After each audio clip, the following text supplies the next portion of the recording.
இப்போ நம்ம Mrs and mister பற்றி பேசணும் இல்லையா? ஃபர்ஸ்ட் ஆஃப் ஆல் இன்னைக்கு வந்து விழா நாயகன் வந்து ஸ்ரீகாந்த் சார் வேறு லெவலு. எல்லோரும் சொல்லுவாங்க. அதுக்கப்புறம் நான் ஸ்டார்டிங் மட்டும் இப்படி சொல்லிடுறேன். சாங்ஸ் எல்லாம் சூப்பராக இருந்தது. முதல்ல இதை பற்றி என்ன சொல்லணுன்னா, உலகத்தில் கேட்கலையா? உலகத்தில் வந்து 4-5 அக்கா தங்கச்சிங்க இருக்கிறவங்க கூட பரவாயில்ல, குறைச்சிப்பீங்களா? அவ்வளோ சத்தமாவா பேசுகிறேன்? வரணுமா? ஸோ 4-5 அக்கா தங்கச்சி வச்சுருக்கவங்க கூட நல்லா இருப்பாங்க. இவ ஒருத்தி தான் என் தங்கச்சின்னு சாவடிக்கிறான். இவளுக்கு முன்னாடி ஒரு நாளுக்கு முன்னாடி கூட பிறந்திருக்க கூடாதுன்னு இன்னைக்கு ஃபீல் பண்ணுறேன். நல்லா கூப்பிடுவா, மரியாதையாக இருப்பா. டென்ஷன் ஆனால் ஷக்கீலா அப்படின்னு ஒரு கத்துவா. சரி, டென்ஷன் ஆகிட்டா. ஆக்சுவலி இந்த படம் வந்து நான் ஒரு 4 நாள் பேசியிருப்பேன். இப்போ டிஸ்கஸ் பண்ணிகிட்டு இருந்தோம் நம்ம வீட்டில் தான். 5ஆவது நாள் காலையில் அக்கா டுநைட் இஸ் யுவர் ஃப்ளைட் அப்படின்னா. என்னடி சொல்கிற? எங்கே போகிறோம்? பேங்காக். சுற்றி பார்க்க கூப்பிட்டு போகிறேன். நோக்கா ஷூட்டிங் கார். சரி கத்தாத, மெதுவாக சொல். ஷூட்டிங். ஏன்னா இதுக்குன்னு முதல்ல பாஸ்போர்ட் வாங்குவாங்க, டிக்கெட்டு, அதெல்லாம் இன்னொன்றும் இருக்கே. அதெல்லாம் எதுவும் இல்லை. ஏதோ ஃப்ரீ விசாவா? அப்போது ஆன் அரைவல் விசாவாம். அப்படி போட்டு நான் மட்டும்தான் தொக்கா மாட்டிக்கினேன்னா எங்கள் செட்டே மாட்டிக்கிச்சு. அப்புறம் என்ன சொல்கிறது, நான் வந்து அதாவது 15 நாள் ஷூட் பண்ணோம். 15 நாளும் வந்து கொஞ்சம் கூட ரெஸ்ட் கொடுக்கலங்க. அதாவது காலையில் மரியாதையாக வந்து டாக்ஸி போட்டு எங்களை எல்லோரும் கூப்பிட்டு போவாங்க. நடக்க வச்ச ராத்திரிக்கு ரூம் கூப்பிட்டு வந்துடுவாங்க. என்னன்னு பார்த்தீங்கன்னா ஒரு மாலாக எடுப்பாங்க. சுற்றி அக்கா சேஞ்ச் இயர், இங்கே எங்கேம்மா ட்ரெஸ் சேஞ்ச் பண்ணுறது? Go to the rest room. ஐயோ கத்துவா எல்லோரும் மட்டுமே. சரி, அங்கே இருக்கிறவங்களுக்கு நமக்கு நம்ம பாஷை தெரியாதுன்னு. அப்பவும் தமிழங்கெல்லாம் வராங்கல்ல, கத்தாதம்மா மற்றவங்க முன்னாடினா. அதுக்கப்புறம் அப்போ அடுத்த மால் அடுத்த ரோட்டில் டான்ஸ் ஆடணும். அடுத்த மால் அடுத்ததோ நம்ம ஹோட்டலு. அப்போது என் தோழன் நண்பன் இருக்கான் ஷக்கி. நாளைக்கும் இதே தான். What ever it is. என்னென்னா அந்த காலத்தில் நாங்கள் ஒர்க் பண்ணும்போது அப்படி இருந்தது. ஒரே கோடையில் 2 பேர் நின்று இருக்கோம், 3 பேர் நின்று இருக்கோம். அதெல்லாம் திருப்பி ரொம்ப வருஷத்துக்கு, ஆல்மோஸ்ட் 30 வருஷத்துக்கு அப்புறமா நான் இந்த படத்தில் மிஸ்ஸஸ் அண்ட் மிஸ்டரில் அனுபவித்தேன். அதாவது மரத்தடியில் உட்காந்து சாப்பிடுவோம், ஷேர் பண்ணி சாப்பிடுவோம். ரொம்ப ஒரு உண்மையாக சொல்லப்போனால் எனக்கு ஃபேமிலி இல்லை. நான் நிறைய சேனலில் அழுதுகிட்டு இருக்கேன், உங்களுக்கெல்லாம் தெரியும். வனிதாவால் எனக்கு வந்து பெரிய ஃபேமிலி கிடச்சதுன்னு தான் சொல்லணும். இதுதான் உண்மை.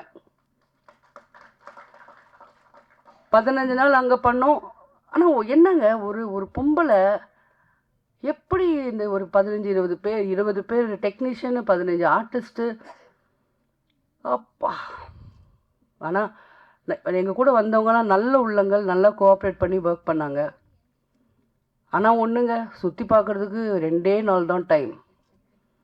டியூஷன் டைம் மாதிரி 2 நாள். அக்கா ஜஸ்ட் 2 days யூ ஹேவ், இப்படி வந்துடணும். இன்னொன்று, இவன் மட்டும் நம்மளை எப்படி காண்டாக்ட் பண்ணுறான்னு தெரியல. எங்கே ஒளிஞ்சாலும் நம்மளை பிடிச்சிருவா. அதுனா அவளுக்கு அவ்வளோ போய் பழக்கமான ஊர் போல் இருக்குது. எங்கே ஒளிஞ்சாலும் நம்மளை கண்டுபிடிச்சி இழுத்துன்னு வந்துடுவா. நம்ம 2 நாள் டைம் கொடுத்தாங்க. அங்கே அந்த யானை பார்க்கு, அந்த புலி, ஒரிஜினல் புலியை போய் தொடுறது, அதெல்லாம் நான் பண்ணிட்டு வந்தேன். அப்புறம் இங்கே வந்து 15 நாள் இங்கே லோக்கலில் ஷூட் பண்ணோம். இதெல்லாம் ஷூட்டிங் பார்ட்டு. அதுக்கப்புறம் அவள் பட்ட கஷ்டங்கள் எங்கள் எல்லாருக்கும் தெரியும். குறிப்பாக நான் மதி சாருக்கு, பாலா தம்பிக்கு பயங்கரமான நன்றி கடன் பட்டிருக்கோம். இப்போ இது நாங்கள் ஏன் சொல்கிறோன்னா, நாங்கள்லாம் ஒரு ஃபேமிலி, இதுதான் உண்மை. ஷூட்டிங்கை தாண்டி கூட ஒருத்தருக்கு ஒருத்தர் என்ன எப்படி இருக்கீங்க எல்லாமே நாங்கள் கேட்டுக்கிறோம்.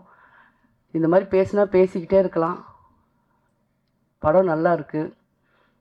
நான் ரொம்ப வித்தியாசமாக நடிச்சிருக்கேன்னு சொல்லணுமா?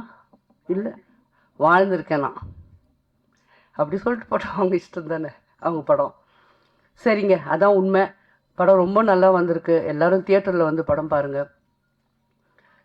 சார் சொன்ன மாதிரி, சார் எல்லார் பேரும் சொல்லணுன்னா மறந்துடுவேன், அப்போ திட்டு வாங்குவேன் சார். அதனால தான் மேடையில் இருக்கிற பெரியவங்கன்னு சொல்லிட்டேன். அது மாதிரி பெண்ணுக்கு எங்கே வந்து உரிமை நம்ம கொடுக்குறோம் சார்? கொடுக்கவே வேணாம் சார். நானும் வனிதாலாம் எடுத்துப்போம். அதெல்லாம் யாருக்கிட்டேருந்து எதுவும் எதிர்பார்ப்பே கிடையாது சார். நாங்களாம் எடுத்துப்போம். என்ன வனிமா? அப்புறம் ஒருத்தர் ரொம்ப ஃபீல் பண்ணார். ஒருத்தர் டை அச்சுன்னு வந்தவர். எனக்கு புரியல ஒரு சோகம் என்னென்னா, நான் ஏன் வந்து ஷக்கீலாவை என்னை லவ் பண்ண மாதிரி. நான் மனுஷன்லாம் எந்த பார்ட்டி வந்த அந்த பேச்செல்லாம் வேணாம். எந்த பார்ட்டிக்கு வந்தாலும் நான் தான் கையை பிடிச்சிக்கின்னு பக்கத்தில் உட்காந்து பிரியாணி சாப்பிடுவேன். அவருக்கு அது போடலை இதை போடலை நான் வருத்தப்பட்டிருக்கேன். இப்படி மனசாட்சி இல்லாமல் பேசிட்டார். அடுத்த படத்தில் வனி கண்டிப்பாக அவருக்கும் எனக்கும் காம்பினேஷனே இருக்கக்கூடாது. அக்கா நீங்கள் அவரை போய் நம்புறீங்கக்கா. அவர் பார்க்குறவங்க எல்லாரையும் அதாக்கா சொல்கிறாரு. Anyways, thank you for the whole team. நம்ம ஐயோ ஒருத்தவங்களை பற்றி சொல்லணுங்க. கிரண் உண்மையிலே என்ன அழகாக இருக்கிறாள்ல, வேற level. So beautiful, so cute. I've fallen in love. Actually, yes. I wish I was a man. Anyways, a beautiful team. திருஷ்டி படாமல் கண்ணு படாமல் இந்த மாதிரி நிறைய படங்கள் நம்ம பண்ணிகிட்டே இருக்கணும். எல்லாரும் நல்லா பேசுனீங்க, என்னை பற்றியெல்லாம் பேசுகிறீங்க. நான் ஒர்க்கே பண்ணாத டைரக்டர் ப்ரொடியூசர்லாம் கூட பேசுகிறீங்க. ரொம்ப சந்தோஷம். Thank you very much. May God bless you all.